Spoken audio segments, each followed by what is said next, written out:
The potential difference between the terminal of electric heater is 75 volt. When it draw a current of 5 ampere from the source, what current will be the heater draw if the potential difference is increased to 150 volt? यानी कि आपका दे रखा है कि जो आपका potential difference है वो है 75 वोल्ट फर्स्ट केस में, और यहाँ पे आपका करंट है वो है आपका 5 एम्पियर का। तो आपसे पूछा है कि अगर इसको बढ़ाकर आपका 150 वोल्ट कर दिया जाए तो आपका करंट क्या होगा। तो यहाँ हम सबसे पहले वीर को बुलाएंगे और उससे कहेंगे भाई हमारे पास आई भी है, सॉरी वी भी है और आई भी है, तुम हमें आर दे दो, तो इसको हम दूसरे वाले में जोड़कर उससे हम आई फाइंड कर लेंगे। तो ये बोलता है ठीक है, तुम अपने साथ आई को ले जाओ तो तुम आर निकाल पाओगे। ये हमारा ओम्स लॉ का फॉर्मूला होता है। तो यहाँ पे हम v अपॉन आई करके आर निकाल लेंगे। तो 75 अपॉन 5 अगर हम करते हैं तो हमारा आता है 15। तो 15 ओम यहाँ पे हमारा आंसर आ जाएगा। अब हमें आर मिल गया तो हम दोबारा से अपने वीर को बुलाएंगे और उससे कहेंगे इस बार हमारे पास आर भी है और वी भी है, तुम हमें आई फाउंड करके दे दो। तो बोल रहा ठीक है, इस बार v upon R is equals to I वाला फॉर्मूला रख दो। जो हमने यहाँ पे आर निकाला है उसको हम यहाँ पे रख देंगे आर की जगह, और जो हमारा पहले से v जो हमने बढ़ा के लिखा है उसको हम लिख देंगे 150। इसको कट करेंगे तो हमारा 10 एम्पियर आंसर आ जाएगा। इसको आप समझ ही गए होंगे किस तरीके से हमने करा। पहले वाले में हमने फर्स्ट वाले केस को उठाया, वहाँ पे हमारे पास v और a प्रेजेंट था, वहाँ पे r निकाल लिया, और दूसरे वाले केस में हमें i निकालना था तो वहाँ पे हमारे पास v और r प्रेजेंट है तो हमने i निकाल लिया। तो यही हमने सिंपल उसमें मैथमेटिक्स लगाई है ओम्स लॉ का फॉर्मूला लगा के। तो 10 एम्पियर आपका आंसर यहाँ पे आ गया। 3 registers of 5 ohm, 10 ohm, 15 ohm are connected in series। 3 आपके रजिस्टर्स हैं 5, 10 और 15 के।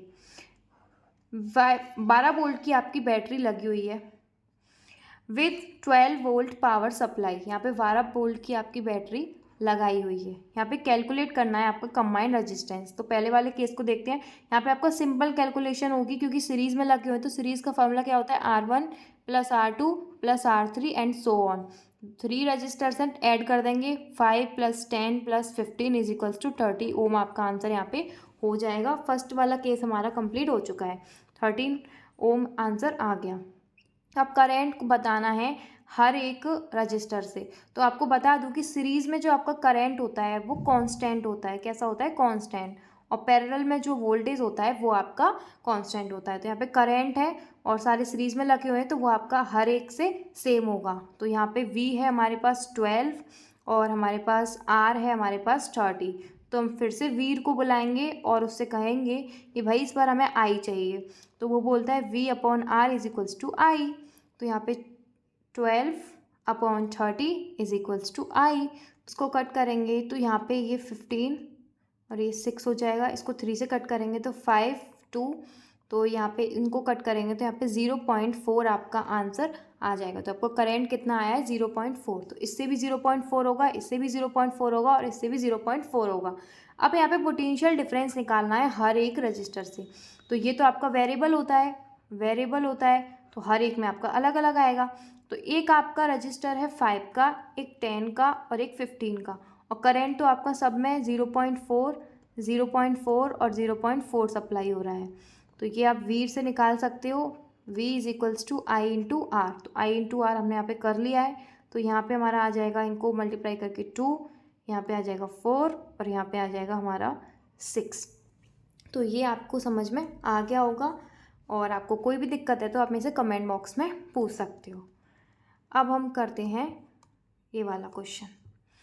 240 ohm resistors and of 20 ohm resistor are all connect in parallel। यानी कि आपका इस तरीके से है, दो आपके 40 ओम के रजिस्टर हैं और एक आपका 20 ओम का रजिस्टर है। 40 और ये 40, ये सारे पैरेलल में लगे हुए हैं और 12 वोल्ट की इसमें बैटरी लगी हुई है। तो यहाँ पे आपको टोटल पहले रेजिस्टेंस निकालना है। तो यहाँ पे इक्विवेलेंट दिया हो, इफेक्टिव दिया हो, टोटल दिया हो, इट मीन्स सब में टोटल रेजिस्टेंस निकालना होता है। जो कुछ भी दिया हो, effective resistance, equivalent resistance, total resistance, तो उसमें आप समझ जाना कि आपको बस फॉर्मूला लगा के टोटल रेजिस्टेंस ही निकालना है। तो यहाँ पे पैरेलल का फॉर्मूला तो होता है 1/R1 plus 1/R2 plus 1/R3। तो इधर 1/R1 20, 1/40 प्लस 1/40, इधर 40 एलसीएम आ जाएगा तो यहाँ 2 + 1 + 1, तो यहाँ हो जाएगा 4/40। अब आपको पता ही है कि ये आया है आपका 1/r टोटल, तो इसको रेसिप्रोकल r टोटल निकालने के लिए इसका रेसिप्रोकल कर देते हैं हम, तो 40/4 हम इसको कर देंगे, तो यहाँ पे आपका 10 ओम का रेजिस्टेंस आ गया। तो टोटल रेजिस्टेंस कितना हो गया आपका 10 ओम।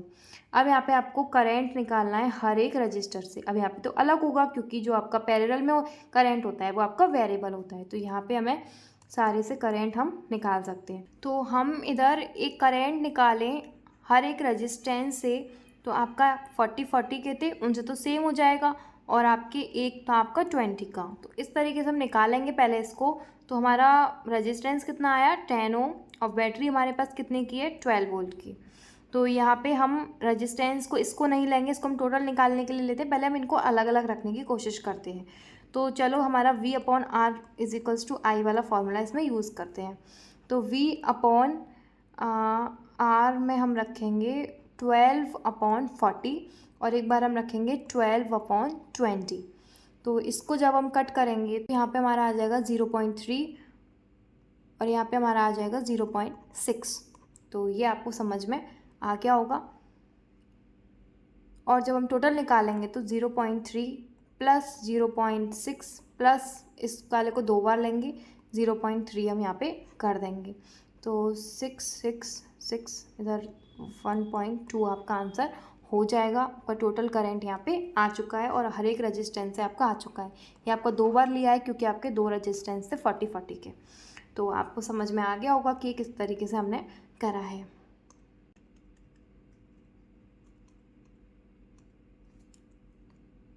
इन अ गिवन फिगर R1 5 ओम, ये है आपका 5 ओम, 10 ओम, R3 आपका 15 ओम, ये है आपका 20 ओम, और ये आपका 25 ओम। इस तरीके से आपके रजिस्टर्स दिए हुए हैं। अब आपको 15 वोल्ट की यहाँ पे बैटरी दी हुई है। अब आपको इनका टोटल रेजिस्टेंस निकालना है, और आपको टोटल करंट निकालना है। टोटल रेजिस्टेंस आप किस तरीके से निकालोगे, तो ये दोनों आपके पैरेलल में है, और ये तीनों आपके पैरेलल में है। और जब इन दोनों का पैरेलल निकाल लोगे टोटल, और इन तीनों का पैरेलल निकाल लोगे टोटल, तो ये दोनों आपके सीरीज़ में आ जाएंगे। किस तरीके से मैं बात कर रही हूँ कि ये R1 1/R1 प्लस 1/R2 ये आपके पैरेलल में, इनको आप निकाल लोगे, जैसे कि 1/5 1/10, तो ये आपका यहाँ पे आप करोगे तो ये आपका हो जाएगा 10 to 1 3/10, यानी कि आपका 10/3 यहाँ पे आ जाएगा। तो और आप इन तीनों का जब निकालोगे तो वो आपका होगा कुछ 1/15 प्लस 1/20 प्लस 1/25। इनका आपका आप LCM लोगे तो इनका आएगा 300 इनका आ जाएगा। तो यहाँ पे आप इस चीज़ को इसका लोगे 20 प्लस 15 प्लस 12, तो ये आपका हो जाएगा 47 प्लस 300, और इसका रेसिप्रोकल करेंगे तो ये आपका हो जाएगा 300 प्लस 47। उधर आपका आया था 10/3, तो ये आपका जब हम इसको कट करेंगे तो ये आपका आ जाएगा 6.38, और इसको जब हम कट करेंगे तो ये आपका आ जाएगा 3.33। इस तरीके से आपको बार भी लगा सकते हैं इसमें, तो 3.33 आपका कुछ आ रहा होगा। इन दोनों को जब हम प्लस करेंगे तो 9.71 ओम आपका इसमें आंसर आया है, इन दोनों को ऐड करके। अब इसमें हमें क्या निकालना था, करंट निकालना था, है ना। तो हम फिर से वीर को बुलाएंगे और उससे कहेंगे भाई हमें करंट चाहिए, जबकि हमारे पास जो V है वो है 15, और जो R है हमारे पास है 9.71, तो हमें I निकाल कर दे दो। तो यहाँ पे हम करेंगे V/R = I, तो 15/9.71 = I हम निकाल लेंगे 1.54 एम्पियर हमारा आंसर आ रहा होगा। आई होप आपको ये वाली चीज़ समझ में आ गई होगी। सिर्फ इसमें टोटल करंट और टोटल रेजिस्टेंस पूछा था, उसके अलावा इसमें कुछ भी नहीं पूछा है। Find the equivalent resistance of the following circuit. Also find the current and potential at the each resistor. अब हर एक रजिस्टर से करंट भी पूछा है और पोटेंशियल डिफरेंस भी पूछा है, तो यहाँ पे थोड़ा हमारा बड़ा होने वाला है क्वेश्चन, तो आराम से करेंगे इसको। और अब सबसे पहले हम निकालते हैं टोटल रेजिस्टेंस। मैंने बोला था इक्विवेलेंट रेजिस्टेंस हो चाहे आपका टोटल रेजिस्टेंस हो, हम इफेक्टिव रेजिस्टेंस हो, टोटल रेजिस्टेंस ही निकालते हैं सब में। लैंग्वेज अलग अलग दी रखी होती है। अब ये आपके तीनों पैरेलल में लगे हुए हैं, अगर इनको हम एक साथ पैरेलल का फॉर्मूला लगा के टोटल रेजिस्टेंस निकाल लें तो ये सारे आपके सीरीज़ में आ जाएंगे। तो हम एक काम करते हैं, R2 plus R3 plus R4, इनके टोटल को हम रख लेते हैं R डैश। ठीक है, R डैश से हम इनको डोनेट करेंगे। ओके, अब हम इनको निकालेंगे कैसे, तो R2 R3 और R4 इसी तरीके से तो है आपका, ये 3 ओम है, ये 2 ओम है, ये 1 ओम है। तो यहाँ पे हम इस तरीके से इसको निकालेंगे। तो यहाँ पे ये आपका आएगा 6 और ये हो जाएगा आपका 11। तो इसका रेसिप्रोकल करेंगे तो इधर आ जाएगा आपका 6/11 रजिस्टेंस आपका, यहाँ पे ओम रजिस्टर आपका आ जाएगा। ये तीन अब आपके केस में आ गए, सीरीज़ में आ गए, और ये आपका क्या है, R डैश। अब हम R dash plus R1 plus R5 करें तो आपका टोटल रजिस्टर हम निकाल सकते हैं। तो टोटल रेजिस्टेंस में हम रखेंगे 6/11। 6/11 को हम थोड़ा सिंपल फॉर्म में लिख लेते हैं। इसको अगर हम क्या बोलते हैं, इसको अगर हम राउंड ऑफ कर देंगे तो ये हमारा 6/10 लिख सकते हैं इसको, और इसको कट करके अगर हम लिखेंगे तो 3/5, मतलब इसको 0.6 हम लिख सकते हैं। तो इधर हम इनको लिखे हैं 0.6 प्लस, ये दोनों तो 2 के हैं, ये 2 ओम, ये 2 ओम, तो 2 + 2, तो इनका हम लिख सकते हैं इसको 4.6। इट मीन्स जो हमारा टोटल रेजिस्टेंस आया है वो हमारा आया है 4.6। ठीक है, ये इतनी बात समझ में आ गई, हमने फर्स्ट वाला पॉइंट यहाँ पे कर लिया है।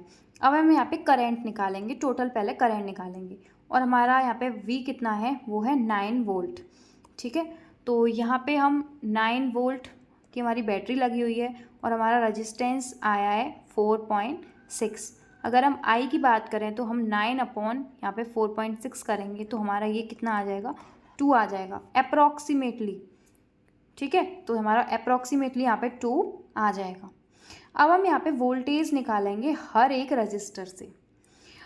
जो हमारा नीचे जो सीरीज़ में लगे हुए हैं उनमें जो हमारा वोल्टेज रहा होगा वो कुछ 9 वोल्ट का वोल्टेज फ्लो कर रहा है। ठीक है, 2 ओम, 6/11 और 2 ओम, इस तरीके से हमारे रजिस्टर लगे हुए हैं।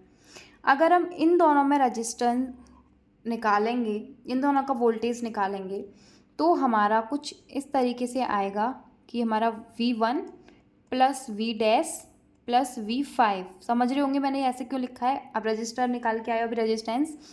अब इसको निकालने के लिए हम रजिस्टेंस को कितना लेंगे, इधर 2 लेंगे और I को हम 2 लेंगे, मतलब दोनों 2 हैं, तो 2 × 2 कितना हो जाएगा, 4 हो जाएगा। और इधर भी आपका 2 ओम है तो 2 × 2 कितना हो जाएगा, 4 हो जाएगा। =2 में आपका 9 आना चाहिए क्योंकि यहाँ पे 9 वोल्ट का आपकी बैटरी लगी हुई है। तो यहाँ पे प्लस कर देते हैं हम V डैश प्लस, इस तरीके से। तो ये आपका हो गया 8 प्लस V डैश = 9। तो आपका V डैश कितना हो जाएगा, 9 - 8 मतलब कि 1। तो V डैश आपका आ गया 1। ठीक है, तो यहाँ पे हम इसको सिंपल करके लिख लेते हैं कि जो आपका V1 आया है वो आया आपका 4, V डैश आया है वो आया आपका 1, और V5 आया है वो आपका आया है 4, वो भी आपका 4 आया है। ठीक है, ये वाली बात आपको समझ में आ गई होगी। अब यहाँ पे हम I निकालते हैं। बाकी समय तो आपका वोल्टेज सेम रहा होगा क्योंकि जो V डैश है वो क्या था, आगे का याद रखो, V2 plus V3 plus V4। तो जो V डैश में रहा होगा वही V2 में रहा होगा, V3 में भी और V4 में भी, क्योंकि ये पैरेलल में थे। और पैरेलल में जो आपका वोल्टेज होता है वो कैसा होता है, कांस्टेंट होता है। कैसा होता है, कांस्टेंट होता है। तो यहाँ पे ये भी 1 रहा होगा, ये भी 1 रहेगा और ये भी 1 रहेगा। इस तरीके से आपका टोटल जो आपका वोल्टेज रहेगा वो आपका 9 हो जाएगा, क्योंकि सब में ऐसे करके 1 रहा है इनमें, और ये आपका 4 रहे हैं, तो आपका यहाँ पे 9 आ गया। ठीक है, समझ गए होंगे आप इस चीज़ को। अब हम करेंट निकालते हैं। तो यहाँ पे हम करेंट निकालेंगे, तो वो हम पहले सबको पैरेलल में रख लेते हैं। सीरीज़ में तो सेम होगा, कांस्टेंट रहेगा, क्योंकि सीरीज़ में करंट जो रहता है वो कांस्टेंट होता है, और पैरेलल में वो कैसा होता है, वेरिएबल हो जाता है। तो वेरिएबल में हम निकालेंगे, R2 में निकालेंगे, R3 में निकालेंगे और R4 में निकालेंगे। R2 है आपका 1, R3 है आपका 2 और R4 है आपका 3। वोल्टेज है इसमें आपका 1, इसमें भी 1 और इसमें भी 1। I का फॉर्मूला क्या हो जाएगा, V/R। तो इधर 1/1 कितना हो जाएगा, 1। एक में लिखेंगे हम 1/2, वो कितना हो जाएगा 0.5, और एक में हम लिखेंगे 1/3, जो कि आपका हो जाएगा 0.3। ठीक है, तो ये सब में एम्फेयर लगा दो, 1 एम्फेयर, 0.5 एम्फेयर और 0.3 एम्फेयर। इधर आपका ये आंसर आ जाएगा। इसको मैं और करूँ तो 0.333 आपका चलता चला जाएगा, तो मैंने डायरेक्ट लिख दिया 0.3। तो आई होप ये वाला क्वेश्चन आपको समझ में आ गया होगा। बहुत लेंदी था, तो शायद आप थोड़े कंफ्यूज रहे होंगे, बट आप मुझे कमेंट बॉक्स में पूछ सकते हो कि आपको कहाँ पे दिक्कत आई, मैं आपको ज़रूर रिप्लाई करूँगी। Thank you so much.